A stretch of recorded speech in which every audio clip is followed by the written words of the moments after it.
All right. Hello there.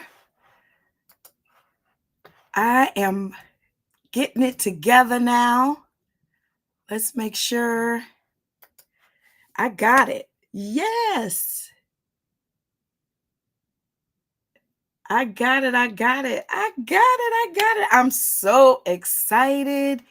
All righty. Good stuff. So I am live now on Facebook, YouTube, as well as um, X and drum roll, Instagram. I am so excited. Today is going to be a really great topic. So I am just delighted that I can. Let me just test it. I'm looking at my looking at another YouTube channel. It's working, y'all. Yep. Okay, good. All righty. I'm just making sure that everything is set up, and it is, you guys. Yes. So super excited about that. My friends say I always say excited too much, but anyway, I am. I am so super excited. So let's see, let me go back and ta-da, get me on the screen. Yes. All right. All right, there we go. I got it. I am doing it, doing it. Look, doing it, doing it, doing it. Yes. So Facebook, YouTube, X, and Instagram. I'll get LinkedIn going next. Y'all, I told you, you got to give me a little grace. I'm a little rusty, but I am getting it together. So here we are today for our Let's Talk Church. Let me know who's on with me. Go ahead in the comments and shout me out. Again, for those watching on Facebook and YouTube, you're seeing the little narrow box because I am live on Instagram using my system. And so I wanted to make sure that I show up in excellence over on there as well. Good. Hey there, Kimani says, hey, great entrepreneur. Thank you. I see you, Bradford Carmichael, over on Facebook. And then come on, my YouTube folks, y'all come on in.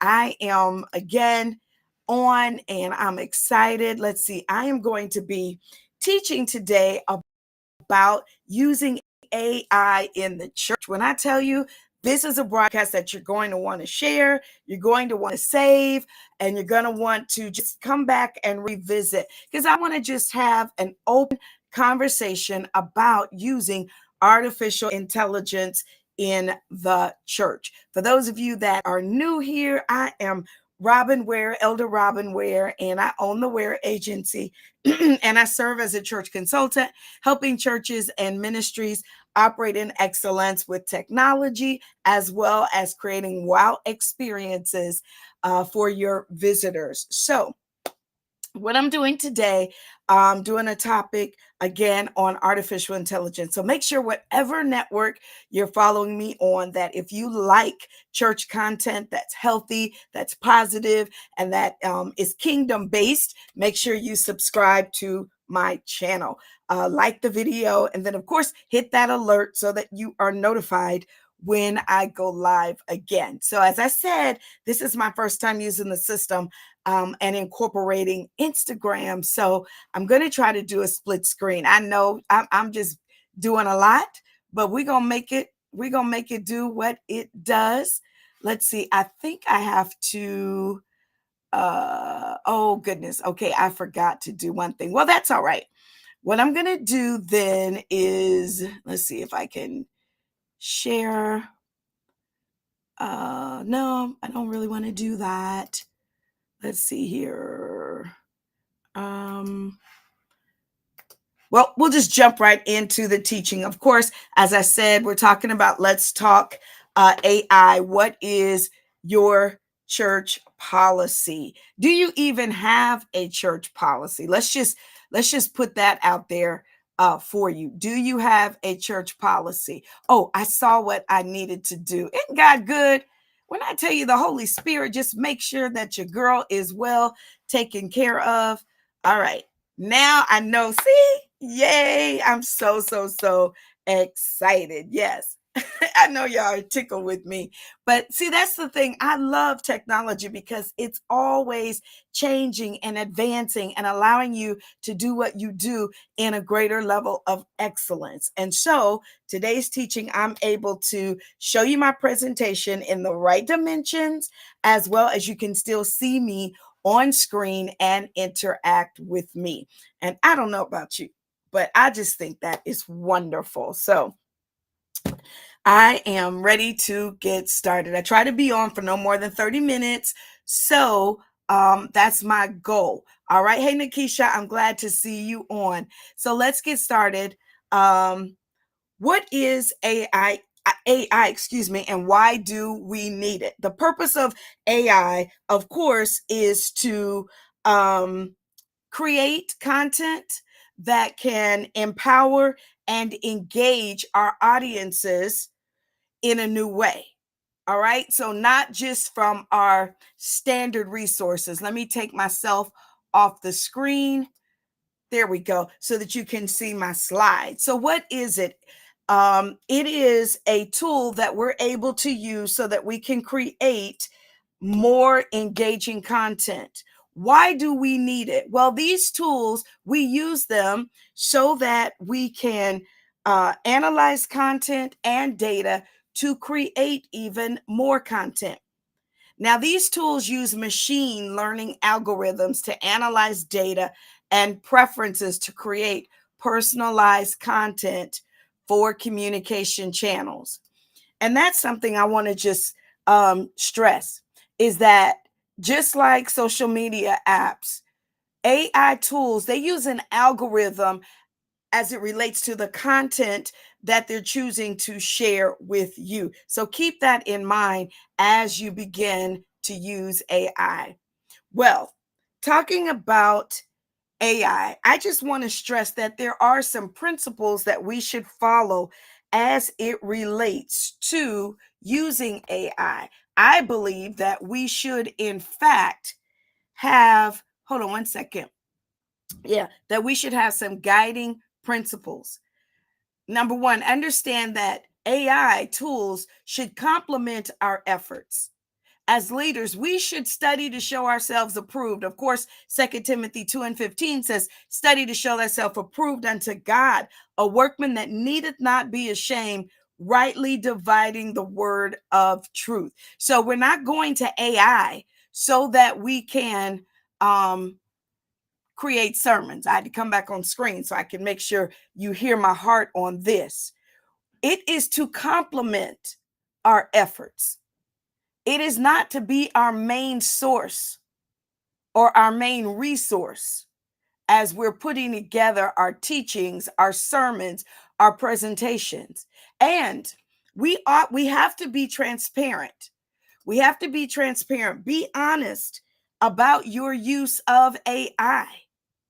And then be accountable for the outcomes and the consequences for using AI. Proverbs tells us to tell the truth, that that's when justice is done.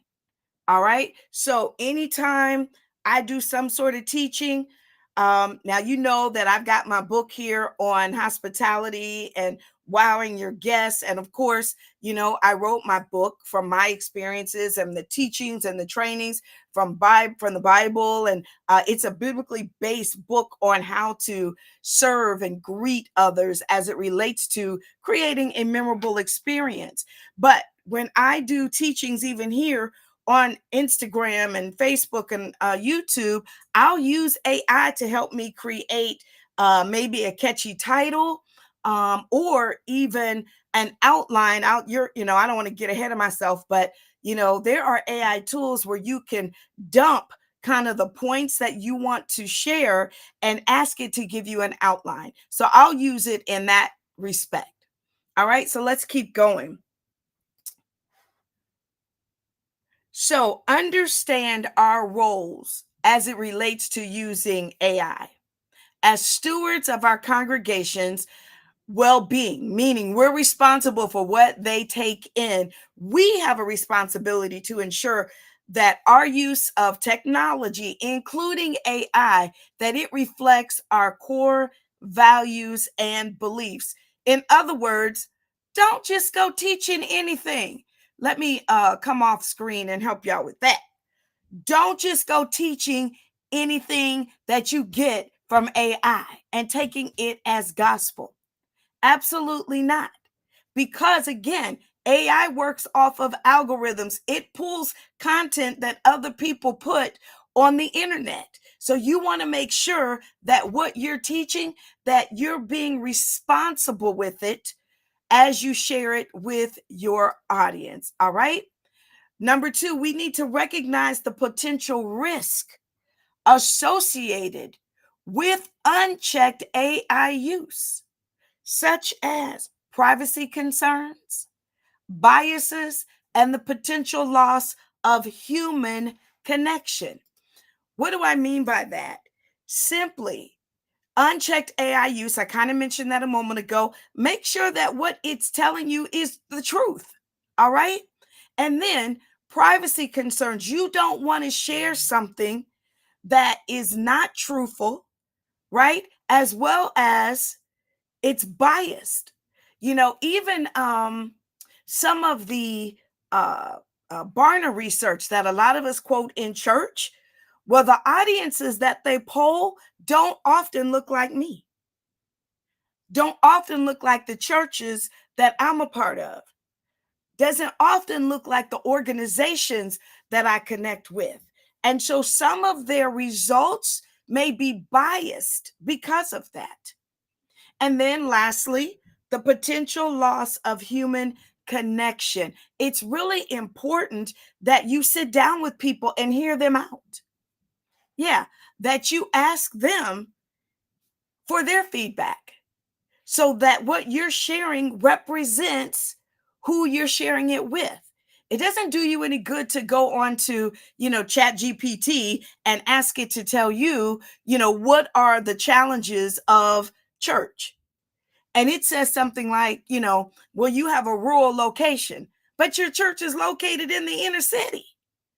So that's why you have to be careful that you are in conversation with the people that are in the audience that you're serving. You ask them, what are our challenges, our opportunities for our churches? All right, let's keep going. And then,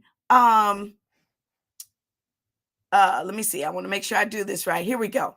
By proactively setting guidelines, we can harness AI's benefits while safeguarding against potential harms and remaining true to our commitment to human dignity and ethical conduct. Now, I am going to tell you that, yes, I got that from AI. Because I don't talk like that. I don't use words like harness and all that, right? I got that from AI, but I vetted it to make sure that it communicated what it was that I wanted you all to share. So where I'm going with this teaching is stressing the importance that your church has an AI policy or AI policy guidelines even. Tell me in the comments, does your church have a written AI policy guidelines that they share with the leaders, that they share with ministers, or anyone that, presents and speaks to the congregation? All right. Let me know in the comments. Does your church have AI guidelines and policy? Yeah, I'm so tickled. I'm over here looking at I have my phone here and I pulled up Instagram just to make sure that it's working, and it's working. I love it. I love it. So it's really important that you have an AI policy. All right. So let's talk a little bit about why you need an AI policy. All right. Let me bring back my slides and let's move to the first step. All right.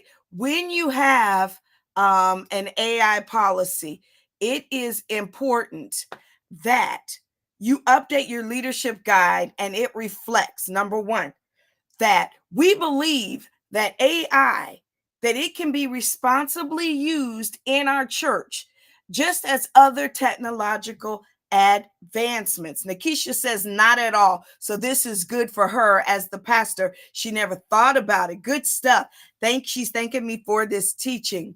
It is important that just as we embrace other technology, that we embrace AI. Now, some of you may be saying, oh, that's the devil. Well, at some point, people thought the radio was the devil as it related to church, that TV was the devil as it related to church. And we sure enough know that they thought Facebook was the devil as it relates to church. So I want to encourage you to embrace it. People are using it. Absolutely. People are using it. It is, oh goodness. Let me see. I didn't hit a button, y'all. Hold on. There we go. I'm back. But people are using it. And so you want to make sure that they understand the guidelines that your church follows as it relates to AI. Letter B is tell them in your policy that we may use it for research purposes, including but not limited to biblical interpretation, historical context, and supplementary advancements. Think Logos, the software that we as preachers use when we're preparing our sermons. It has an AI feature. See, y'all thought I was going to say Chat GPT. No, I wouldn't use Chat GPT as it relates to biblical interpretation, as it relates to even historical context for that matter. But I would use and do Logos, because that is a Bible software. It is a source that a lot of us already use. So their AI component would be fine. So we would put that, in our policy. Letter C, we would state that it may be used for grammar and spelling. Think Grammarly. Lord knows Grammarly was my friend as I was completing my Master's of Divinity. I literally would type my paper and then I would upload it into Grammarly. And let me tell you guys this, as it relates to Grammarly. Grammarly, it helps you to make sure, of course, that you're using proper grammar. It also will give you suggestions as to how you can change or update your sentence structure. It also will help you as it relates to your footnotes, even setting up your cover page. And then, you can save your paper in Grammarly so that you're able to reuse, like that setup, like your cover page. The other thing in a paid account with Grammarly is you can tell it kind of what you like, the style you like, and, look, I'm getting a little nervous even talking about writing papers again. I'm so glad for the time being that is behind me, right?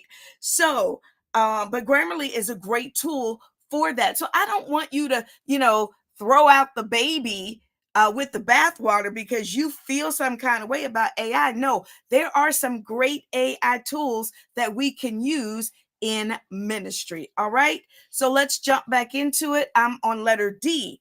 We can use it for speech to text. We can use it for image generation. Also, there we go. And copywriting. So for instance, if you're planning an event at your church, why wouldn't you use Chat GPT, or Canva has an AI feature that you can use that can help you create an image, an AI image. I think that, let me tell you, some of the baddest graphics that I've been seeing of late, they have been AI generated. Yes, they have been AI generated. I see nothing wrong with that. Speech to text, literally. I've written a book. I can tell you it is a lot of work to sit there and type, but now there are there's AI software that you can literally just speak to it and it will type out what you want. Even on Canva, it will do that as well.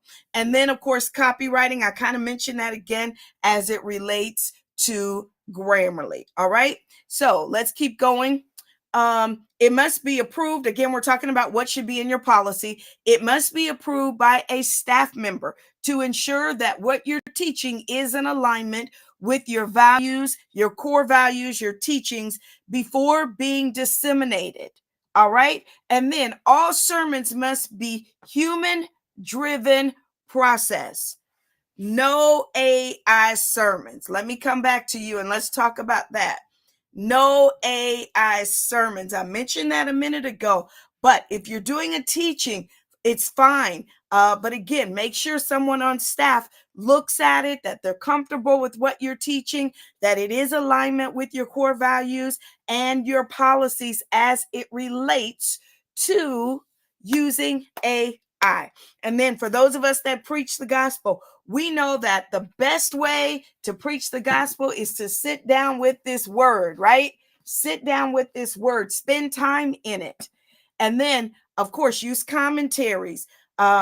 It's fine that you use, we all use commentaries. I said a minute ago, we use Logos so that we can build out what we've already written from spending time in the word. All right. So let's keep moving. The rule of thumb is when you're using AI, whatever you have put together, put that in AI so you can have it incorporate its results. It will complement your flow. Does that make sense? So I'll read it again. The rule of thumb is give AI everything you already have so it can incorporate it into its results. So for instance, you might tell AI, this is the sermon that I'm preaching. I need you to help me craft an attention grabbing sermon title. All of us aren't creative to come up with amazing titles. And we all know from marketing that you have all of like 7 seconds, an elevator speech, or think about the length of time you have to read a billboard when you're driving. That's about the length of time you have to catch someone's attention with your sermon title. When you need to draft memorable sermon illustrations, you can ask AI tools to help you. Or when you want to research verses around a topic, when you're planning out your sermons or doing deeper topic research. But the rules to follow, again, this is all what you're putting in your AI policy. Prioritize the Bible first, then commentaries, then theological works, and then other trusted resources when you're putting together your sermon. Never use AI generated content as your primary source. How many of you all are in agreement with that? Yep. Let me know how many of you all are in agreement with that. Again, we're talking about putting together a policy. If you don't have a policy for your church, I recommend that you get one. And these are some guidelines that you can follow when doing it. All right, let's keep going. Now, okay, thank you. All right. Here are establishing some sermon guidelines as it relates to asking AI tools to help you with creating sermon titles. You can tell your AI software, and I mean even Logos, all of them. I am a preacher. I will be preaching to an audience of women who are interested in starting their own businesses. I need a title, for a sermon. Do you understand? And it will tell you if it understands or not. Or you could say, this sermon is about, and then you enter the topic like salvation. I need the title to be humorous, thought-provoking, or witty. All right. Then you can also say, and I also needed to mention and enter the main verse. And then tell it to give you 10 title suggestions. Easy. All right. I think that will save you so much time. It will help you, as I said, create attention-grabbing sermon titles. Here's another one. I'm preaching Proverbs 31. Give me an outline that focuses on her being a businesswoman. All right? Again, you can put this into AI tools of Bible software as well as other AI tools. All right, so let me come back Here we go. Let me come back. There we go. Oops. There we go. Here I am. Okay. So, talking about, the importance of having a policy. What questions do you have as it relates to creating a policy? I honestly believe that you should have every leader, every minister, anyone that preaches the gospel, that you should have a policy that they have to sign off on, that they understand this is how you want, or you're okay with AI being incorporated in how they present. All right. So think about that. Thank you guys for hanging out with me on today. Again, I got Instagram integrated. When I tell you this blessed my soul, that I was able to integrate Instagram so y'all could see my slides. You could see my notes so that you're able to come back and watch the video. All I ask is that you show me some love, engage with me in the comments so that you let me know that this is the type of content that you are enjoying. And of course, share. Everything I do every day is just to help you be better and to maximize what we do in ministry so that we can operate in excellence. And then, of course, continue to lead souls to Christ and then teach them how to be disciples so that we can continue to focus on our assignment of building disciples and building the kingdom. All right. God bless. Thank you guys so much for hanging out with me. Bye-bye.